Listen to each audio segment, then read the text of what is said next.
Welcome to সায়েন্টিস kitchen. আজকে আমি আপনাদের সামনে মটনের একটা রেসিপি নিয়ে হাজির হয়ে গেছি। নতুন একটা রেসিপি আপনাদের সঙ্গে আজকে আমি শেয়ার করে দেখাবো।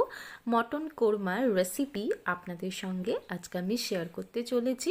গরম ভাতের সঙ্গে কিংবা রুটি, পরোটা, নানের সাথে কিংবা কুলচার সাথে আপনারা এটা পরিবেশন করতে পারেন, ফ্রাইড রাইসের সঙ্গেও খেতে পারেন। তো চলুন দেখে নেওয়া যাক আজকের এই রেসিপিটা। তো দেখতেই পাচ্ছেন আমি কড়াই গরম করে নিয়েছি, দিয়ে দিচ্ছি এর মধ্যে মোটামুটি সর্ষের তেলেই আমি করব। এখানে মোটামুটি 5 টেবিল স্পুন মতন সর্ষের তেল রয়েছে। তেলটাকে কিন্তু হাই ফ্লেমে আমি গরম করে নিচ্ছি। তেল গরম হয়ে গেছে, দিয়ে দিচ্ছি এর মধ্যে কেটে রাখা পেঁয়াজ কুচোনো। এখানে মোটামুটি 2টো মিডিয়াম সাইজের পেঁয়াজকে আমি কুচিয়ে রেখেছি, সেটা আমি এখানে অ্যাড করে দিলাম। পেঁয়াজটাকে বেরেস্তা করে আমি ভেজে নেব। দেখতেই পাচ্ছেন পেঁয়াজটা কিন্তু মোটামুটি ভাজা হয়ে গেছে। এই অবস্থায় আমি দিয়ে দিচ্ছি কয়েক টুকরো কাজু আর আলমন্ডস, মানে ওই 10-12টা মতো আলমন্ডস আর 7-8টা মতো কাজু আলমন্ডসটাকে আর পেঁয়াজটাকে ভালো করে ভেজে নিয়ে একটা বাটিতে আমি তুলে রাখছি। এখানে আমি নিয়েছি দই, আর তার মধ্যে এই পেঁয়াজ ভাজা আর আলমন্ডস আর কাজু ভাজাটা দিয়ে খুব ভালো করে কিন্তু মিশিয়ে নিচ্ছি। এটা আমি মিক্সিতে একটা ফাইন পেস্ট বানিয়ে নেব। ভালো করে এখানে মিশিয়ে নিচ্ছি। দেখুন এটা আমি কিন্তু পেস্ট করে নেব। এদিকে কড়াইতে যে তেল ছিল আর কি, সেখানে আমি দিয়ে দিচ্ছি একটা শুকনো লঙ্কা, তেজপাতা দিয়েছি 2টো, আর দিয়েছি এলাচ, দারচিনি, লবঙ্গ। তো এটা খুব ভালো করে আমি কিন্তু গরম করে নিয়েছি। আবারও দিয়ে দিলাম একটা ছোট সাইজের কুচনো পেঁয়াজ। এখানে ছোট সাইজ বলবো না, মিডিয়াম সাইজের একটা পেঁয়াজ কুচনো এখানে ব্যবহার করছি। খুব ভালো করে কিন্তু পেঁয়াজটাকে ভেজে নিচ্ছি। তো পেঁয়াজটা মোটামুটি ভাজা হয়ে যাচ্ছে। এই অবস্থায় আমি দিয়ে দিচ্ছি এখানে মোটামুটি 2টো বড় সাইজের রসুন আর কি, আর 2টো কাঁচা লঙ্কা রয়েছে, আর আদা বাটা। ভালো করে কিন্তু কষিয়ে নিতে হবে রসুন আর আদাটা, যাতে গন্ধ না থাকে। মোটামুটি মিনিট 5 এটাকে কিন্তু কষিয়ে নিয়েছিলাম। এবার আমি দিয়ে দিচ্ছি ম্যারিনেশন করা মাংসটা। তো এখানে শুধুমাত্র আমি নুন, হলুদ আর তেল দিয়ে, সর্ষের তেল দিয়ে আর কি, মোটামুটি 1 ঘন্টা মতো নর্মাল টেম্পারেচারে ম্যারিনেশন করে রেখে দিয়েছিলাম মটনটাকে। তো সেটা আমি এর মধ্যে দিয়ে দিলাম। এবার আমি খুব ভালো করে কিন্তু এটা কষিয়ে নেব।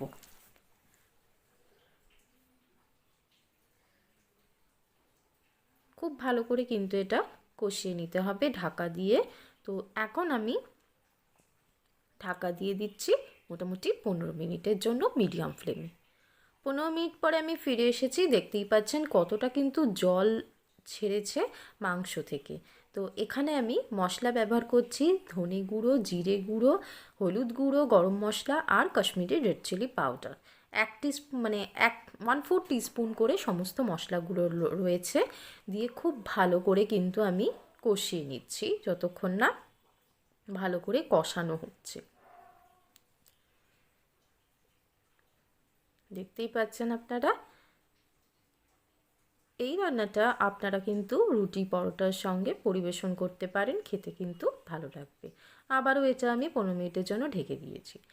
তো 15 মিনিট পরে দেখুন কালারটা কতটা চেঞ্জ হয়েছে, আর তেল সেপারেট হচ্ছে, আর মাংস থেকে তো অবশ্যই জল ছাড়ছে। বেটে রাখা যে পেঁয়াজটা ছিল, ভাজা পেঁয়াজটা কাজু আর আলমন্ড সমেত দইয়ের সঙ্গে, সেইটা আমি এখানে মিশ্রণটা দিয়ে দিলাম। খুব ভালো করে কিন্তু কষিয়ে নিতে হবে যতক্ষণ না রঙটা মাটনের আর কি কষানোর রঙটা চেঞ্জ হচ্ছে।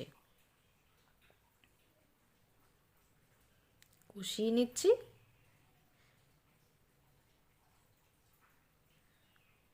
দেখতেই পাচ্ছেন আপনারা। আবারও এটা আমি 15 মিনিটের জন্য ঢেকে দিলাম। দেখতেই পাচ্ছেন কালারটা কীরকম এসছে, অসাধারণ এসছে কালারটা। আমি এখানে রেড চিলি পাউডারটা ব্যবহার করেছি, কোনো রকম লাল লঙ্কার গুঁড়ো কিন্তু ব্যবহার করিনি, মানে ঝাল লঙ্কার গুঁড়োটা দিয়ে দিচ্ছি এখানে চায়ের লিকার। আরও ভালো করে এটা কষিয়ে নিচ্ছি।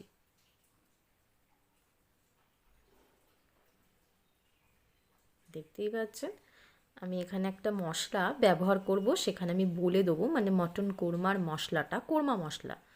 আবারও এটা আমি ঢেকে দিচ্ছি। কালারটা চেঞ্জ হয়ে গেছে। অল্প একটু সামান্যতম নুন আমি কিন্তু এখন অ্যাড করলাম, প্রথমে কিন্তু আমি অ্যাড করিনি। নুনটা অবশ্যই স্বাদ মতন ব্যবহার করবেন, নয়তো ভালো লাগবে না খেতে। আবারও এটা আমি 15 মিনিটের জন্য ঢেকে দিচ্ছি। দেখুন গ্রেভিটা সম্পূর্ণ আপনাদের নিজের ইচ্ছা মতো রাখবেন। আমি এখানে এরকমই মোটামুটি গ্রেভি রাখছি। এখানে আমি দিয়ে দিচ্ছি ঘি, মোটামুটি 1 টেবিল স্পুন মতন ঘি ব্যবহার করছি। আর দিচ্ছি এখানে কোরমা মশলা। এখানে রয়েছে গোটা জিরে, গোটা ধনে, রয়েছে এলাচ, দারচিনি, লবঙ্গ, তেজপাতা, মৌরি 1 টেবিল স্পুন। সমস্ত মশলাগুলোকে আমি মিক্সিতে রোস্টেড করে গ্রাইন্ড করে নিয়েছি, সেই মশলাই এখানে অ্যাড করলাম, দিয়ে মিশিয়ে দিলাম। আবারও এটা আমি ঢেকে দিয়েছি। দেখতেই পাচ্ছেন দিয়ে দিলাম 3টে কাঁচা লঙ্কা চেরা।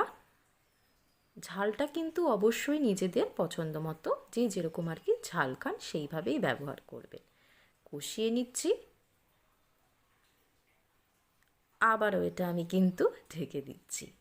দেখুন কালারটা কিন্তু কতটা চেঞ্জ হয়েছে। আর গ্রেভিটা অবশ্যই আমি এরকমই রাখবো, জল কিন্তু আমি একদমই ব্যবহার করিনি, দেখতেই পাচ্ছেন আপনারা। আবারও এটা আমি ঢেকে দিচ্ছি। দেখুন রান্নাটা আমার অলমোস্ট কমপ্লিট হয়ে গেছে। এবার আমি এটা ঢেকে দেবো আর 5 মিনিটের জন্য। দেখতেই পাচ্ছেন আমার মটন কোরমা একদম রেডি টু সার্ভ। আমি একটা বলে এটা সার্ভ করে দিয়েছি। অবশ্যই একবার বাড়িতে কিন্তু ট্রাই করে দেখবেন। তো আজকের মতো এই পর্যন্তই। ভালো থাকবেন সবাই, ধন্যবাদ।